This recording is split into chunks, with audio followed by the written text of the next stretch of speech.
Anyone have done this? No.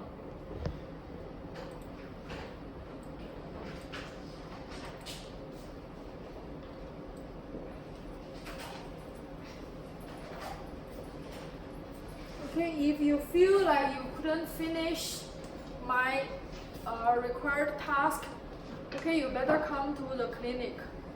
Okay, because I feel last week's clinic was very efficient. I saw many people finish this one. Okay. So we will have more exercises for this week. So don't leave your work behind. Okay, try to keep up with the progress, please. Okay. So to do this, we are using 7-segment display. So if you look at the data sheet given for in the Grisbar document, you will realize your 7-segment is actually running in SPI protocol. Okay, it's running in SPI protocol. And there are 4 pins controlling your 7-segment. Okay, and these are the pins corresponding to the four control signals.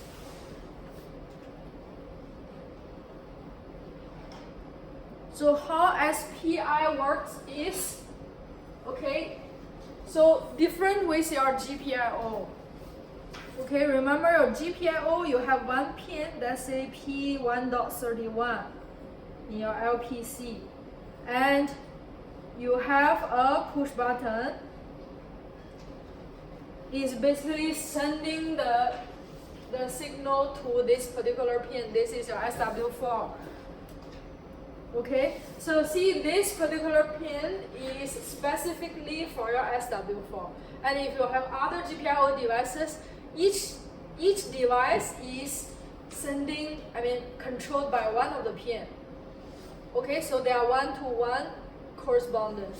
But for SPI peripherals, okay, these are the SPI peripherals, you can see that your LPC, so this is what we call SPI master. So this is a master that controlling these slaves. Okay, these are the devices.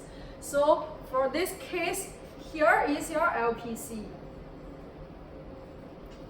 Okay, and it is a master. And these are your devices. For example, this is a 7-segment. This is for example, you have other SPI devices, your SD card reader. And this is your data flash and so on. Okay, so these are SPI devices connected to your LPC in this way. Okay, so can you see that these 3 pins of your LPC is actually shared by these devices? Okay, it's shared by these devices. So you can see that, let's say this particular pin goes to the first device as well as the second device as well as the third device. Okay, so by the name you can tell this is actually a clock doing a synchronization task. Okay, and this one as well. This one is also a shared pin. It's called MOSI, means master output, slave input. Okay, that's why you can see the direction is from your master to the slaves. Okay, so this is also a shared pin. Okay, and the next one as well, you have master input, slave output. That's why the direction is, the data is basically flowing into your LPC. Okay, so you have the shared channel for 3 devices as well. Okay, so you can have many more. Okay, so and then you have specific pins for different devices. So basically this SS bar is the special, pins to control different device. Okay. So how this master is talking to these slaves is like, okay, let's say your master want to talk about their 7 segment. Okay, let's say this is a slave that he wants to talk with at this moment. So what he will do is he will set these 3 pins accordingly. Okay, for example, he will set this one to 0 and this one to 1, this one to 1. So basically here what you will receive is 1, 0, 0. Okay, because you have a bar here. So this is to tell all the devices connected to the SPI peripheral that your master now is willing to talk to 7 segment. So later on, whatever data transmitted between here, these 2 slaves will ignore the data. Okay? These 2 slaves will close their ears and then don't listen to master at all. Only the 7 segment will listen to your master. Okay? And then your data is basically transmitted between master and 7 segment through these 2 channels. Okay, let me use another color. This one and this one. Okay, so if master wants to talk, he will use this channel to send data to 7 seg. And if 7 seg want to talk, okay, for example, give the information back to your LPC, you will send through this channel. Okay, but you see these 3 channels. Okay, this is your clock for synchronization. But what I mean here is by setting these 3 pins correctly, this tool will not listen to the data transmitting within these 3 channels. Okay, so these 3 are sharing the channels, but sometimes they don't listen.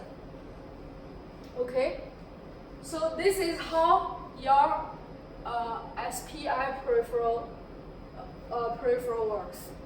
Okay, so you see now we want to use 7 segment. Okay, we want to use 7 segment. So these are the pins basically for 7 segment. These are the pins. This one, this one, this one, as well as this one. These are the 4 pins necessary for your 7 segment.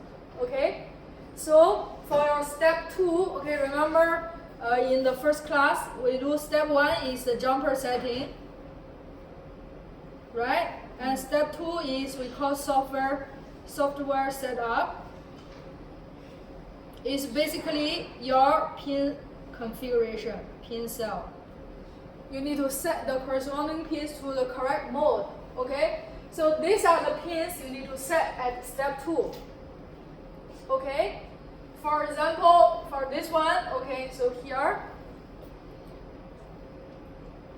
for example, for this one, okay, so the pin connected to this one on your baseboard is PIO 0 and 0.9, and the corresponding LPC pin is 0.8. Okay, so you need to set this pin to this mode. Okay, because now we are using SPI protocol. So you need to make sure your 0.8 is set to this mode, 0.9 is set to this mode, 0.7 is set to this mode. Okay, so this is the table from your LPC manual. So can you see that here 0.7, 0.9, 8, 0.9, you need to set them to this function. Okay, which means you need to set them to function 10, which is 2 in decimal. Okay, and there's another pin, this one. Okay, 2.2. You need to set Okay, so 2.2 is basically this one. Okay, so this one is like a turn on and off certain slaves, right? So this one is using GPIO mode. So this one must be set to GPIO mode. So this one is GPIO. So these are the 4 things you need to do in step 2, pin configuration. Okay, remember last time when we do the push button, where did we write this pin configuration? Where did we write the code in your main function? So it's here. This is the structure of your, okay, this is the overall structure of your main program. Where did we write our pin configuration? Initial GPIO, right? Remember, we write it here for pin configuration. So this time, you should write something in init SSP. So this one is to basically summarize, all your code of pin configuration for SPI should go under this function. Okay, so this one is SPI pin configuration or pin cell. Okay, and basically this function is given. There is a code, given project called demo.zip, right? So in demo.zip, you have this function written already, completed already. So what you need to do is you can just copy the code from demo to whichever you are using. Okay, so the code is this. Okay, this is given.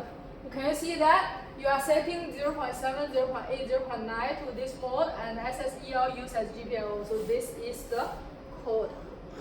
Okay, you did a similar thing here, right? Give a name for the structure and function number 2 for this case, for the first 3 pins. Okay, so 0.7, right? Call the function. 0.8, 0.9, call the function. And for the last one, your function is changed to 0, and your port changed to 2, pin changed to 2, then call the function again. Okay, and this is the, and also you need to enable your SSP. So all these are given. How to initialize or how to turn on your SPI interface. Okay, so this is given. Copy this one to the code that you want to run. Okay, so this finished step 2, the software setup. Okay, for first one, definitely you need to read the manual, read and check the jumper, how to set the jumper. Okay, so up to this moment, okay, so to include this one to your code, can you see there are some functions called from the library to initialize? For example, this one is to initialize SSP. Okay, this one is to enable SSP. So all these are from the library. Okay, from the library. So in order to use them, you need to include another header file. Okay, you need to include this one into your main, and you also need to include, okay, you also need to, I think I forgot this one, you need to include,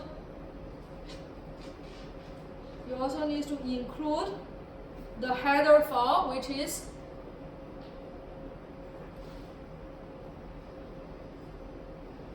lpc17xx.ssp.h.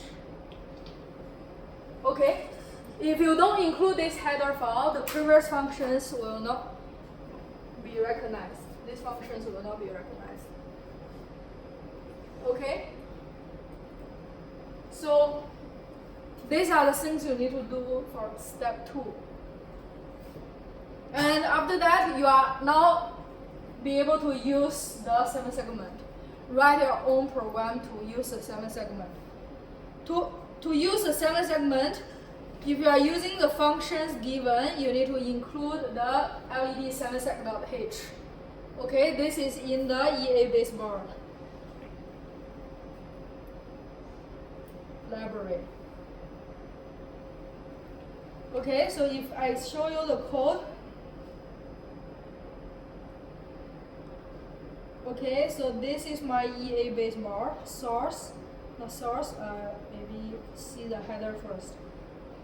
Okay, so this is LED 7sec.h in your library. So you can see that you have 2 functions already written for you. So the first one, by the name you can tell, is an initialization. Okay, it's an initialization function. The second one is actually allows you to display certain character on the 7 segment. It's called set character. Okay, you can display the character. This is to display the character, this is to do the initialization. Then how to use this one, you need to go to the corresponding .c file. So under source, okay, so you will see, okay, this is an initialization file. Okay, so can you see that this one, what are we doing here? The second line.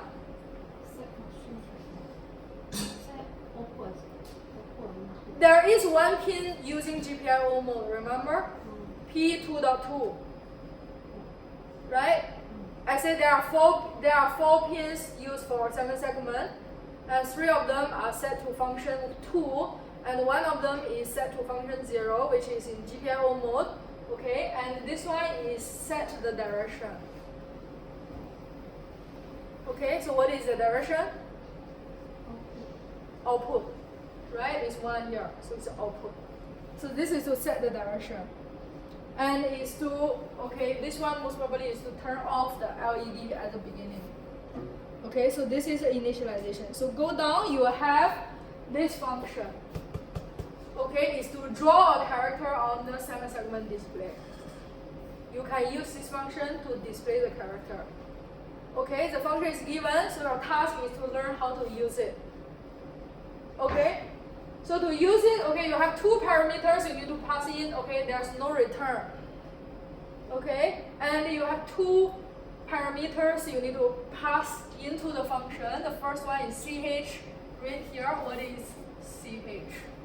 Okay, so this one refers to the character that you want to display. And it is an 8-bit binary number. Right?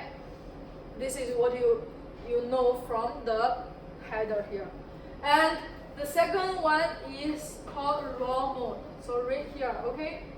Set to true to use raw mode. In this case, the ch data won't be interpreted as an ASCII character. What information you could get from here? How should you write raw mode, the second parameter here?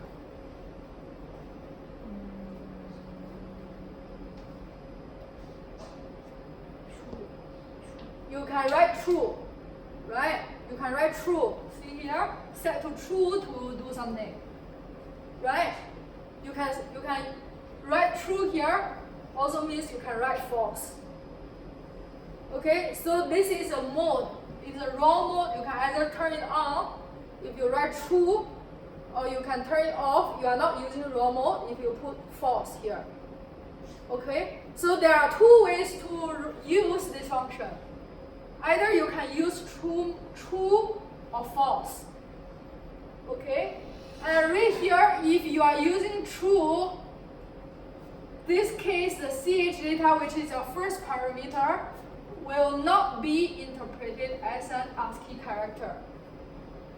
What do we tell you here?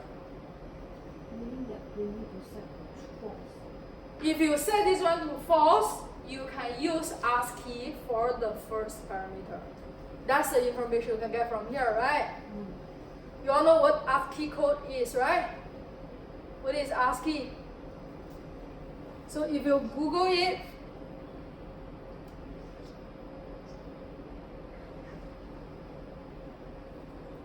ASCII code, you will see a table something like this.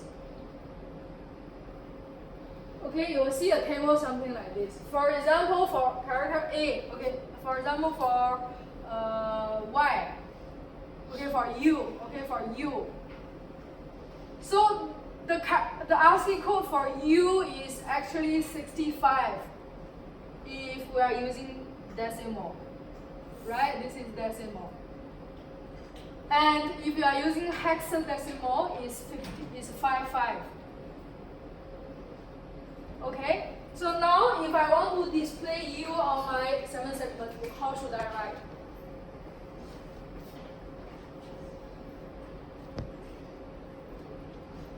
Use this, right?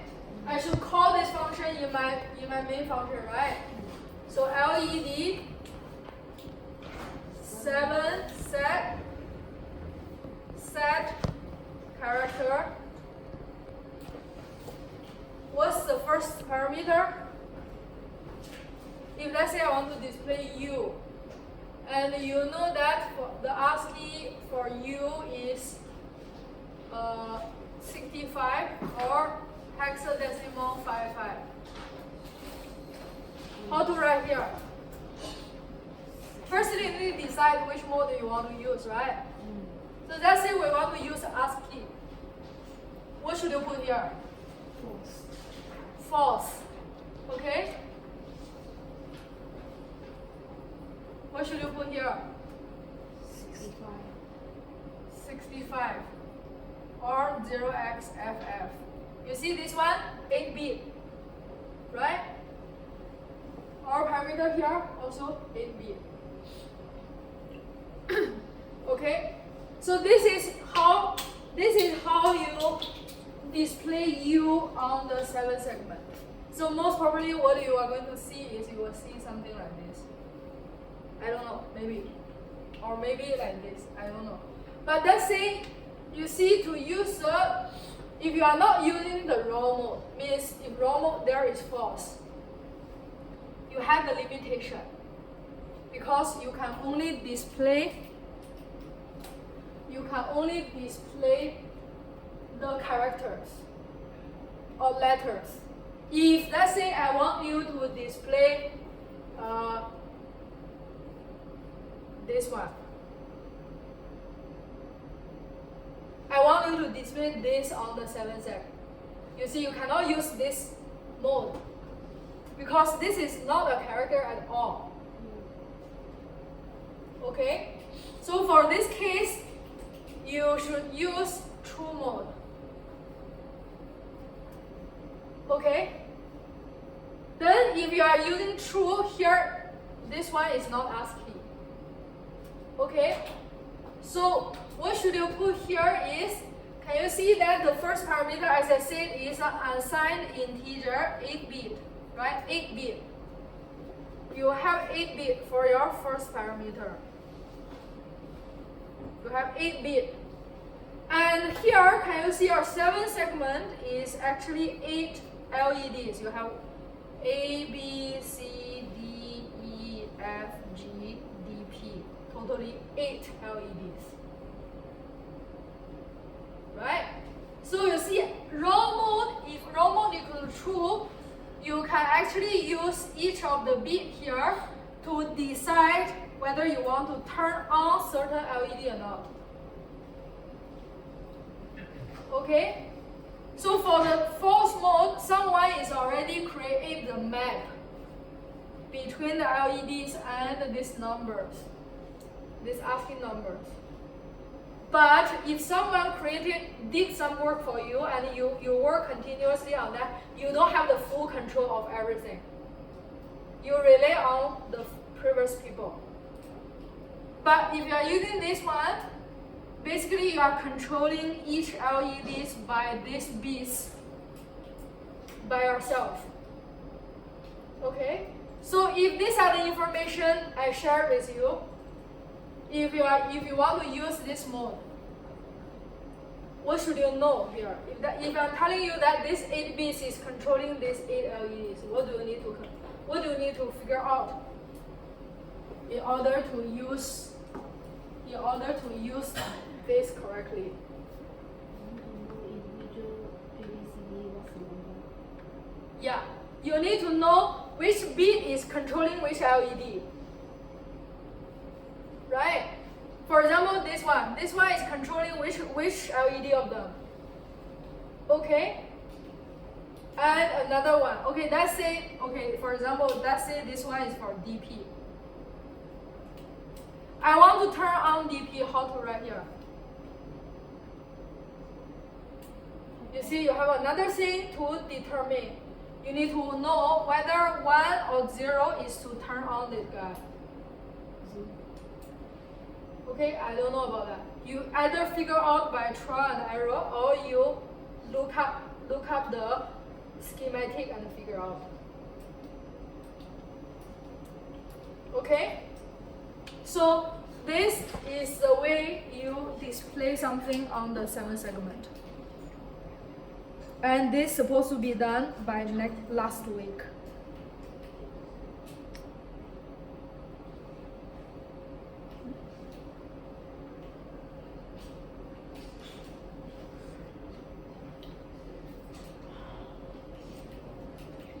Okay, so I've actually shared the information here. If raw mode equal to 1, this 8 bits actually controls the 8 7 segments individually. And you need to figure out the sequence of the segment using 8 bits, means which bit is for which LED. And also, this allows you to have a complete control of your 7 segment. And you have other thing to figure out is either 1 or 0 to turn the LED on, which is the case. Okay, then you have, after you figure out this one, you have full control. You can display whatever you want. Okay, it may not be a character at all. Okay, so if raw mode equal to 0, basically you are using ASCII code. There is a map between the ASCII code and the pattern here. Okay, and for this, if you are using raw mode, basically you can use in this way. If here is false, you can put your character here. But in this way, you know, people who did the mapping for you determines how this guy look like. For example, I want to display B. Okay, I want to display capital letter B. You cannot do that. If you put B here, it will display small letter b. Because people who mapped the ASCII code to the pattern make this decision. Okay, you have not control of that. Okay, and for C, if you put capital C, I don't know what will you see here. Okay, so you can display C, maybe something like this or something like this, I don't know, depending on how people made this mapping. Okay, so this is the 7-segment display. So if you are doing this, after this, you are able to display a character steady on the 7-segment. Okay, so okay, maybe I give you I give you 10 minutes for this. Okay, not too many code. Okay, init SSP can copy over, right? Add the headers, just 2 lines. Add the headers, and then add this one and this one. So okay, where does this one go? If you want to write this one, where should you write it inside this one? Where should you write here? Where should you write your 7-segment initialization? Is it running once or is it repeatedly running? Once. So where should you put it? Before while 1. Okay? Before while 1. You don't need to memorize this, right? While 1 is infinite loop. Right? Your C programming is executed in sequence. So whatever you are written here is running just once, and then you jump into while 1, you will never come out. Okay? So initialization of 7-segment should be here. And the set character should be here because you want to keep displaying the same character. Okay? And you also can implement this like when button are pressed, when button is pressed, you display one character. When button is released, you display another one since you have learned the push button. Okay? So can you do this quickly? So this is supposed to be done last week.